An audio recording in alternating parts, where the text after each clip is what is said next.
Welcome back to the To the Contrary podcast. I'm Charlie Sykes. Thursday is Martin Luther King Jr.'s actual birthday. He would have been 97.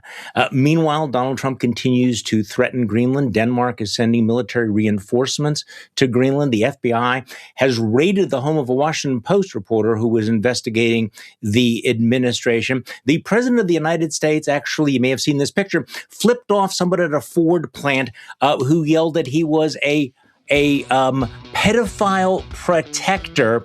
So yeah, the zone is really flooded today.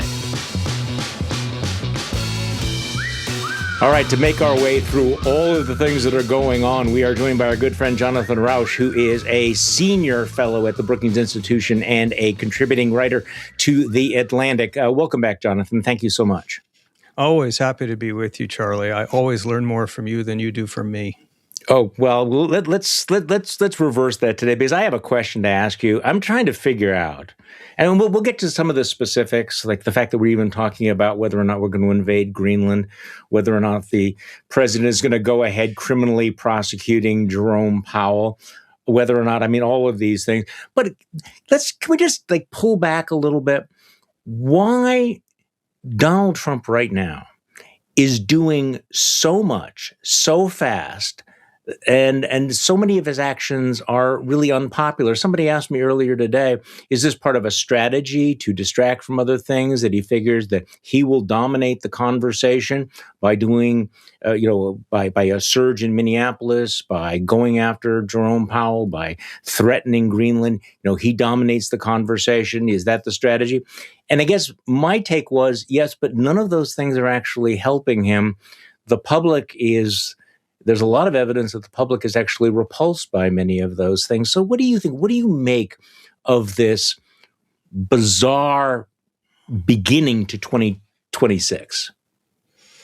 Well, I've, of course, been thinking a lot about that, Charlie, and I don't like the answer that I come back with, but it seems to me to be the most likely answer, which is that Donald Trump is not running a conventional presidential political playbook.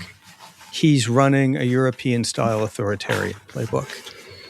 And the way I figure that is he's doing a whole lot of things that he was not elected to do, that are very unpopular, that are making him more unpopular. His approvals are dropping. They're at record low for a president at this point in his term, if I'm not mistaken. I think the compilation numbers, the averages have him around 42 or maybe a bit lower, and a lot of the polls have him well down into the 30s. And he knows all that. Now, the conventional thing a president would do in that kind of trouble is pull back and reassess and do what Bill Clinton did, what he got unpopular, and what Jimmy Carter tried to do, and so forth. He's not doing any of that. Pivot. He's doubling down on being as unpopular as he possibly can be. Now, why would he do that? And I think the answer is he understands that he's in a kind of foot race. On the one hand, his popularity is flagging, and as that happens, his authority flags. He loses some of the control that he's wielded over the Republican Party. People get less frightened and intimidated by him. He knows that. On the other hand, he's doubling down on authoritarianism as quickly as he can in hopes of outrunning the popularity collapse. In other words, he thinks if he can move fast enough to put structures in place, like ISIS, like militarization, like intimidating election officials and trying to, putting in place things like subpoenaing voting machines, create a general sense of fear and intimidation, that he can produce an authoritarian atmosphere and avoid accountability through that route. Now, I would love to be wrong about that, but it's the only thing I see that makes any sense. So let's talk about that. What would the end game be? What would those structures be? Would it mean that he would, not relinquish power in 2028? Would it be what? What are we talking about here? I think the chances are approximately zero that he and MAGA Republicans would voluntarily relinquish power in January of 2029. We saw what happened last time, right? Why do we think it would be any different next time? In MAGA's mind, in their psychological world, they never lose an election. The only thing that ever happens is elections are stolen. They ran this playbook once. They ran it in a kind of ludicrous way. It won't be ludicrous next time. So I don't think this is a group which is looking ahead to conventional normal politics and saying, how can we be popular to stay in power? I think this is actually a group that's looking ahead and saying, look, what can we do to rig the system so that, like Viktor Orban in Hungary, who is explicitly one of their movement's models, we can tilt the playing field enough. We won't have outright tyranny or authoritarianism. It won't be Putin, but it might be Orban. And that's where you rig the system enough. You set enough obstacles in place on the other side, and you use enough legal machinations, and you use the justice system, the criminal prosecution system, ICE, and so on to intimidate your opponents, that you make the playing field unlevel enough so that you can keep either winning elections or, just as important, claiming to win elections and thereby stay in power. It's just a guess, but what do you think? Well, I mean, the big question is whether he can get away with it. And I think the question in the Oval Office when Donald Trump and Stephen Miller are, hanging by their feet in the closet is, well, who's going to stop us? Who's going to block us from doing that? But do you honestly think that Donald Trump could stay on for a third term? We do still have a Congress. We still do have a U.S. Supreme Court. And of course, there is public opinion. So they may want to do this. Will they? Do you think they'll get away with it? I guess is the billion-dollar question. I think probably not. I don't. I wouldn't expect. We're way out in conjecture land now, so nothing I'm about to say is is really very meaningful. I don't think we're talking about Trump trying to stay in office and hang around. I think we're talking about the MAGA movement and the Republican Party as an entity, as an organization, refusing to turn over power to Democrats. I think that could well happen in 2027 in a midterm. If it's at all close, I think you'll see Republicans claim that it was stolen, and you'll see results challenged, and you might see efforts by the Republicans in the House not to seat Democrats. But yes, 2029 would be the big year, and the question would be whoever is the Republican nominee, the Republican candidate would not concede defeat, would demand recounts, would run the same playbook, but with a lot more efficiency, and try to hold power for the MAGA Republican Party. That would be my guess. There is Well, there is precedent, and this is why I think that it's naive and irresponsible not to take this seriously. I think that there was a certain complacency after January 6th that, okay, that's been taken care of, and we've learned the price of that. As I've said, a couple of times here, it's increasingly obvious that the attempt to overturn the 2020 election in January 6th might have been a rehearsal, like a dry run, and that he is in a far more powerful position to do it. Here's a historical deep dive, which isn't that deep. You go back to, remember the essay, the Flight 93 election for 2016? Sure. Michael the mentality there is that the other party is so dangerous that we should be prepared to rush the cockpit, even if it means crashing the airplane. And that was Michael Anton back in 2016. But there's still that lingering sense that, and you look at the rhetoric of the administration about the domestic terrorism, the domestic extremism, the people that are engaging in treason and sedition, that you are creating the predicate for saying, whatever the facts on the ground are, we cannot let these people back into power because they are so evil and so dangerous. And it feels as if that ground is being softened up for something. Now, for people who think that being paranoid, look, the fact that it's happened before, is Donald Trump capable of this? Well, of course he is. He's actually already attempted it. This is not strictly theoretical, is it? I would repeat what I said earlier, which I think is very well grounded empirically. In Donald Trump's mind, and thus in the MAGA movement's mind, they never lose an election. Correct. And that's actually what they think. And it's what they act upon. You asked something earlier, which we should get to, because it's awfully important. I'm not saying they have the capacity to turn America into Hungary. I suspect that this strategy that they're working will fail.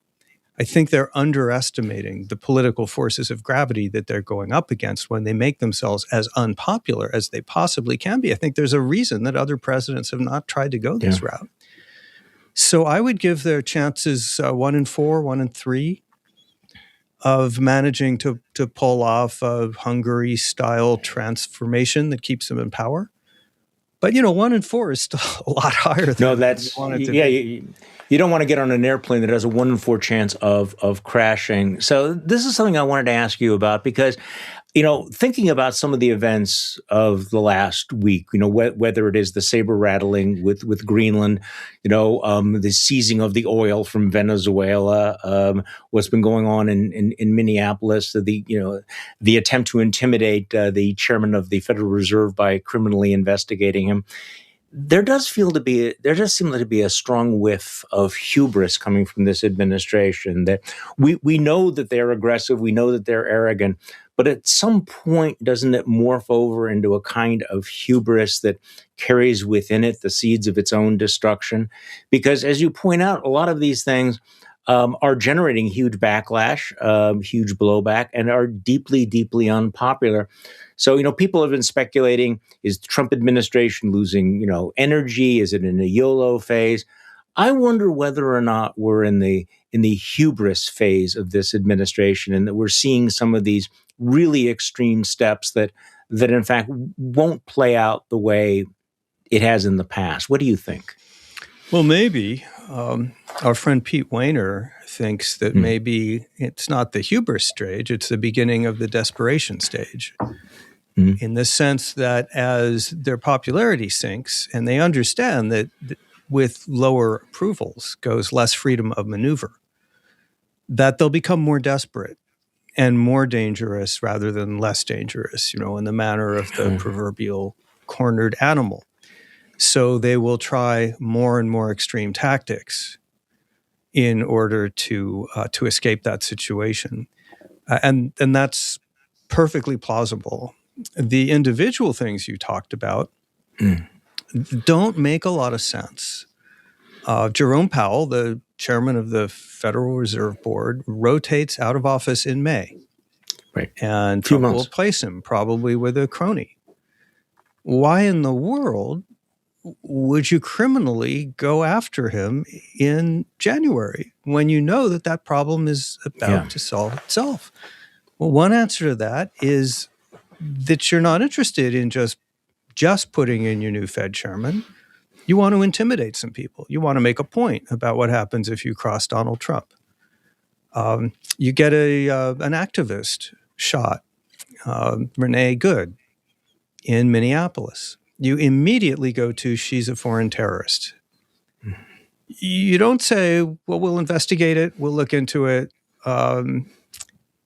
You immediately go to foreign terrorist, and you imply that others who resist you may meet the same fate, and that those who mete out that fate to them will not face justice. Why would you do that? It looks like an effort to intimidate Venezuela. We don't need that oil. It's very expensive to produce. The major oil companies don't want to do it. There's no sign that the president or his administration is planning seriously any of the measures that you would need to actually, quote unquote, run that country. So what is that about? Well, it looks like another gesture to show the world who's boss. I agree, but let's go back to the Minneapolis shooting, because I think it's not just dominated the news cycle. I think it's dominated the emotional reaction that a lot of people have had. So I wanted to get your take on that, on what happened, but also, and I think this is, as disturbing as the actual event, the reaction and the response from the administration to demonize her, to put out misinformation. And then, of course, the blow up in the Department of Justice, where it's apparent that they have no interest in actually having a civil rights investigation into the police shooting. They're going after the victim and her widow in this particular case. So give me your thoughts about, the killing of Renee Good and the aftermath and the way it's playing out in the Department of Justice. Well, I'm not an insider to that case, to say the least, so I'm not sure that I have all that much to add to what's been said by you and others, it does seem to me that there are two separate threads here that should be separated to some extent. One is the actual incident and what happened.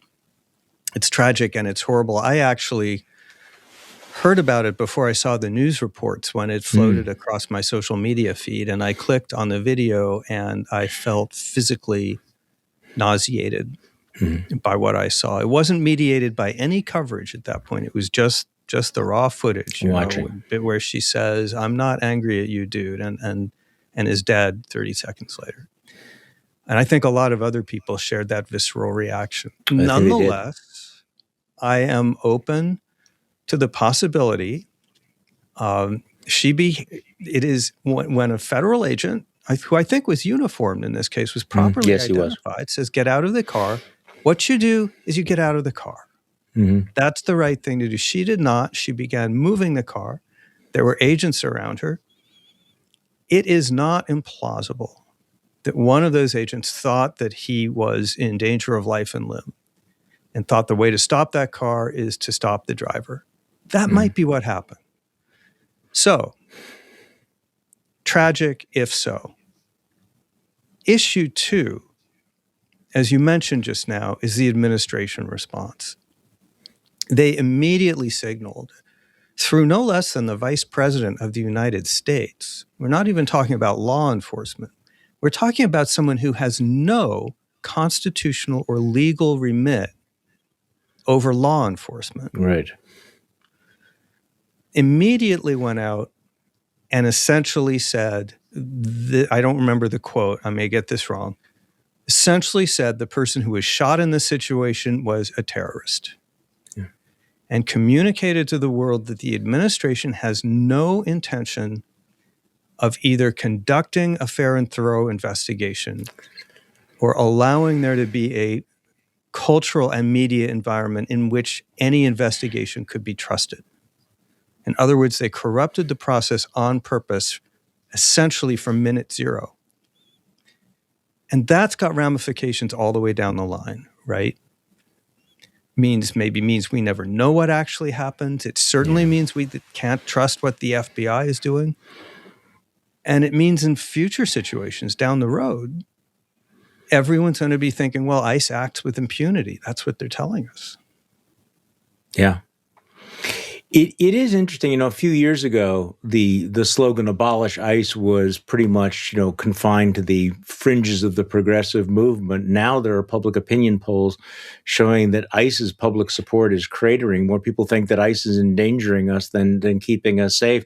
And a plurality of Americans are now saying in a recent poll that they would favor abolishing ICE. So this is another one of these things where this is clearly this is the id of the administration. They are not going to pivot away from this. They are going to double down, triple down, quadruple down on all of this in the face of deep public disillusionment with the way immigration is being enforced.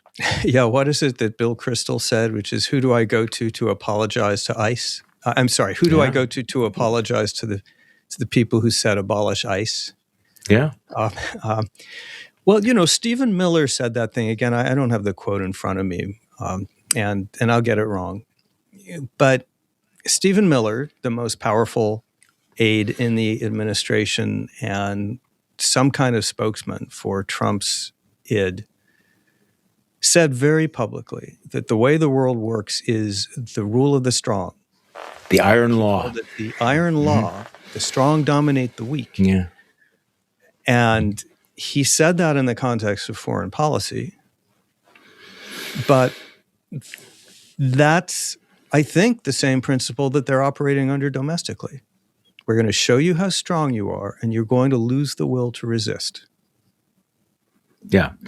And, the thing about Michelle Goldberg has a column in the New York Times where she says, the resistance libs were right. And by the way, I wouldn't say just the resistance libs were right, pointing out that, Donald Trump was whether you want to call him a fascist or not, that in the past, all he had lacked was basically the, street muscle to enforce his will and imperial designs. And he's kind of filled in the blanks there. But, what is ICE going to become? What is extraordinary to me is that in the wake of the shooting of Renee Good. And by the way, I'm a little bit more skeptical than you are about the police officer who shot her, especially as the car was going past.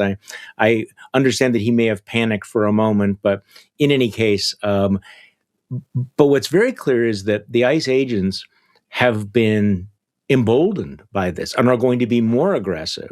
So, and the rhetoric, have you been following this, the rhetoric coming from the Department of Homeland Security and from ICE, the things they put out on social media, this just sort of raw brutalism of the, kind of, how we're going to ethnically cleanse the country.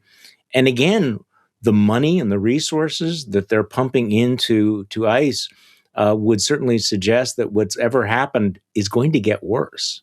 It's not going to get better. They are not going to back off. I'm an expert on. I'm not expert on ICE, but people who know a lot about it say you ain't seen nothing yet. Wait till you see what they can do with $150 billion.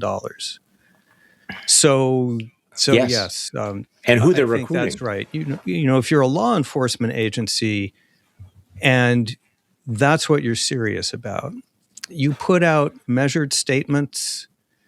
You keep a low profile, except when you can't keep a low profile. You go about your business in a minimally disruptive way. Mm-hmm. That's not what ICE is doing. They're not behaving that way at all. We're seeing political theater from ICE. No, we're seeing political theater, and by the way, that's by design. Remember when they attacked that housing project in Chicago and they repelled from the helicopters?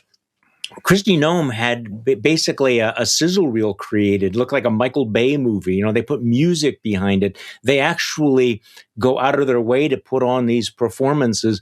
Although I have to say that, again, we are living in this era where everybody has a camera, everybody is videotaping, and these stories of the ICE agents pulling people from cars, throwing teenagers to the ground and everything.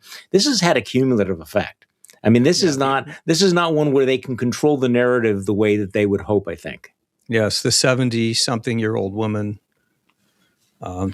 That's right. We do need to keep circling back to, at least for my part, I'm not saying this is going to work for them. No. I don't think it will.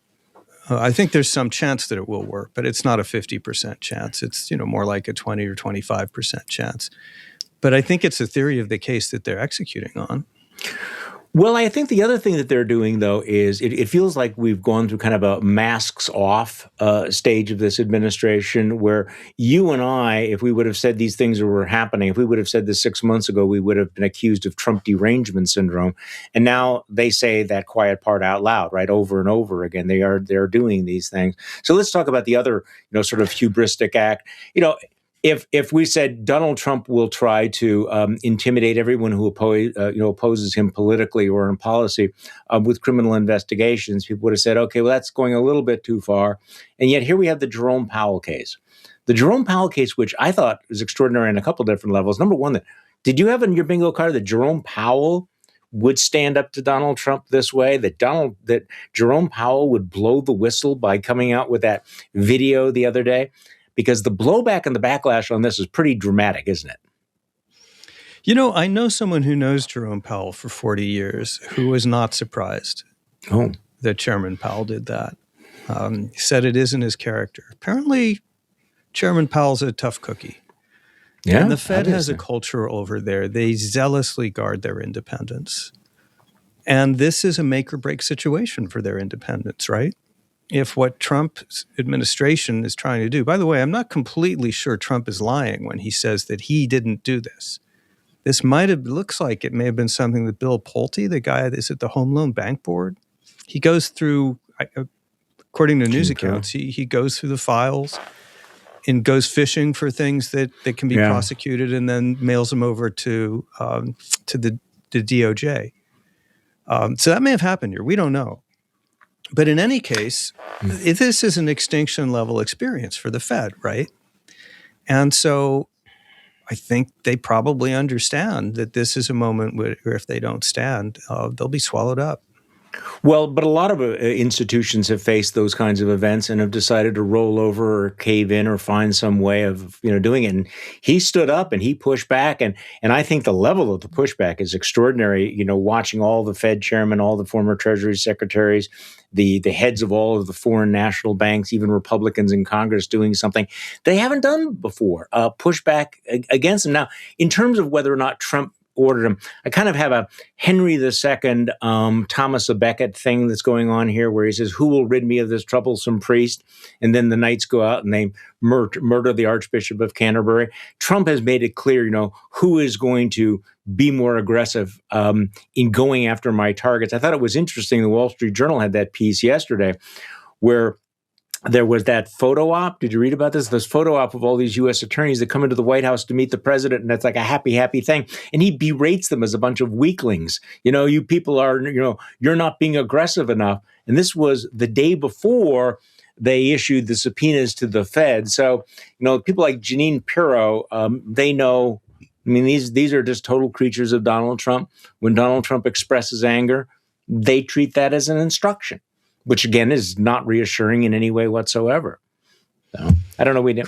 Correct. And it is all consistent with the reading that the interpretation that I'm so unhappily transmitting today, which is a concerted campaign to use force and intimidation to undermine our Constitution.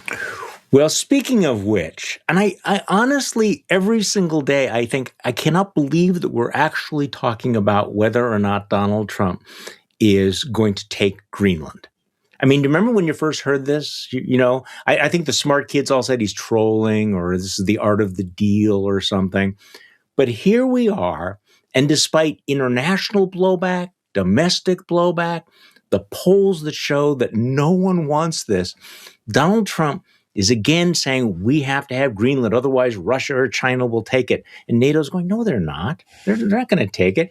And so they ask for a meeting, and they get J.D. Vance, which to say, is rattling people, is putting it mildly. So give me your thoughts on, again, this Donald Trump obsession with his legacy, his power, that he's talking about the possibility of actually attacking a NATO ally. I mean, I have to ask you, Charlie, what are just your emotional temperature? What are the odds that the United States takes some kind of military or coercive action against Denmark in Greenland? Maybe not a full-on invasion, but a blockade or sending a carrier group out there. What do you think are the chances of that? I'm sorry to say, not zero. Not zero, which is why I'm encouraged that Denmark is reinforcing. I wish all the NATO countries, I've said this numerous times, would send a company or a battalion as tripwires to Greenland. I think that's the only language that Donald Trump understands.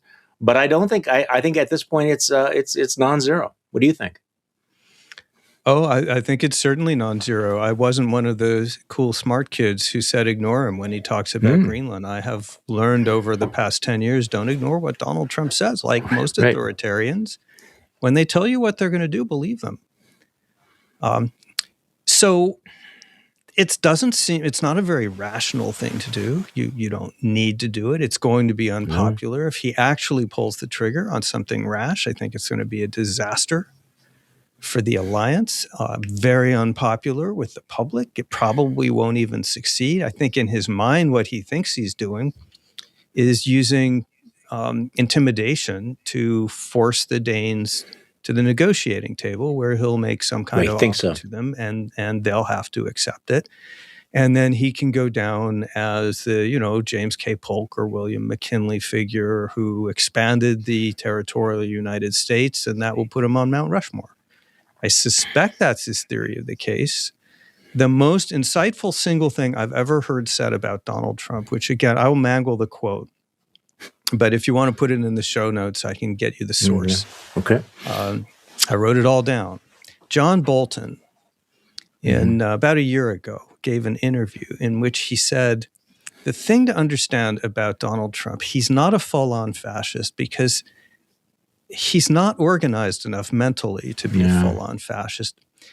But he looks at guys like Putin and Xi and Kim and thinks, why did they get all the fun? Yeah.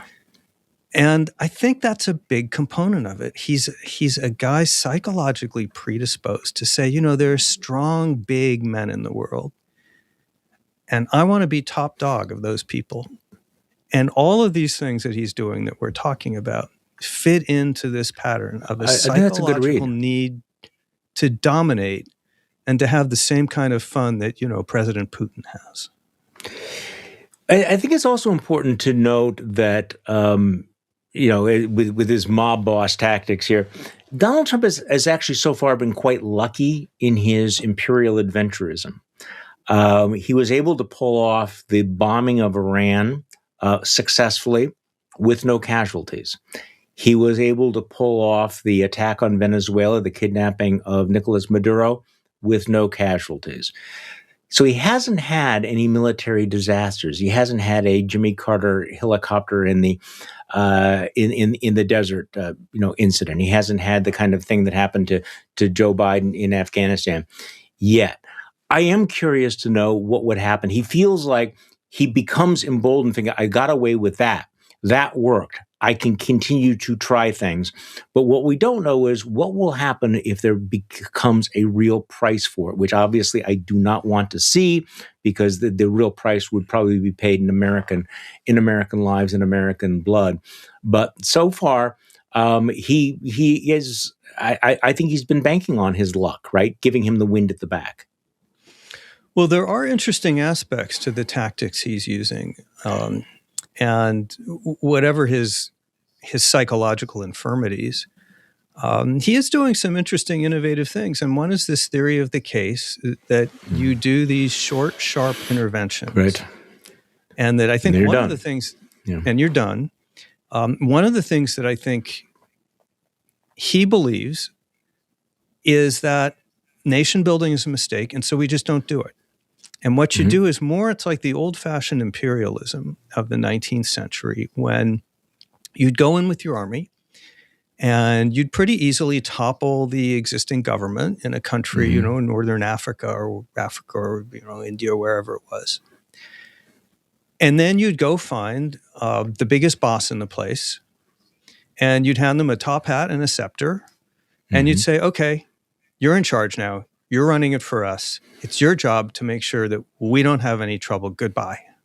And very often that worked for quite a while. Now, of course, it led to rampant corruption, tyranny in these countries, all kinds of abuses. But I think the theory of the case is if you outsource the administration of these countries to the biggest gang boss on the ground, you're okay. Yeah, it's a very old model. Yeah, Frank Fukuyama just did a wonderful little podcast where he just said, it's not going to work in Venezuela. There are just too many different forces there that are vying for power. There could be a civil war, for example. Yeah. The government won't have legitimacy, so it'll fail. And then what? Do we send in the troops? Well, let's talk about Venezuela, because, in Venezuela, this started off as a drug interdiction campaign, and then it became about the indictment of Maduro, who's a bad guy, as the leader of a drug cartel. And now it's like, again, masks off. It's all about the oil. So I want to talk about that. By the way, that meeting that Donald Trump had when he invited all the CEOs of the oil companies, to come into the White House and bow the knee, it kind of reminded me of that the generals meeting with Pete Hegseth, because all the CEOs of the oil companies are going, okay, we don't want to make him mad, but no, we're not going back into Venezuela. We're not going to be investing there. There is no commercial case. There is no commercial case that is heavy, sour crude. It is not economical to exploit. They'll go bankrupt if they try to do it.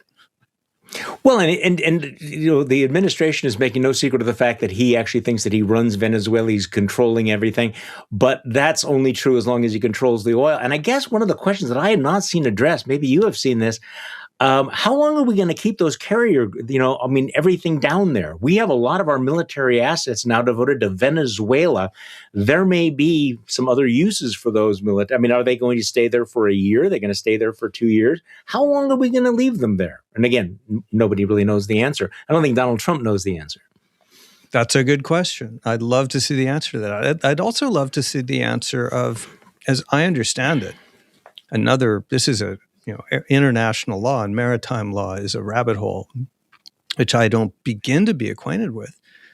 But what the administration seems to be doing is effectively blockading Venezuelan oil exports and turning that on and off in order to obtain compliance from the Venezuelans. Now, last time I checked, that kind of behavior was an act of war. So That's not going to be sustainable in international law. You're going to start seeing things like UN resolutions, and you're going to start seeing things like demands that the United States not blockade the Venezuelan fleet. Mm-hmm. So, there'll have to be some decisions there about whether to escalate too. I assume. I don't know. Have you heard anything about that? No, I have not. And again, this is one of those things, going back to, your description of, Donald Trump likes these, short, sharp incidents, and then you move on because he wants the show. The complicated stuff afterward interests him a lot less. So I don't know that he has a plan for that as well. So in the few minutes we have left, let's shift domestically. I am really struck by the fact that Martin Luther King Jr. Day in 2026 feels so different, given the fact that you have an administration now that is not just in the process of dismantling DEI, and I had a lot of problems with DEI. There seems to be a wholesale erasure of a lot of American history, rewriting of a lot of American history. The Republican president now saying that the passage of the Civil Rights Act of 1964 led to all these terrible things that victimized white people. So let's talk a little bit about how we got here and what Martin Luther King Jr.'s legacy is in the era of Donald Trump.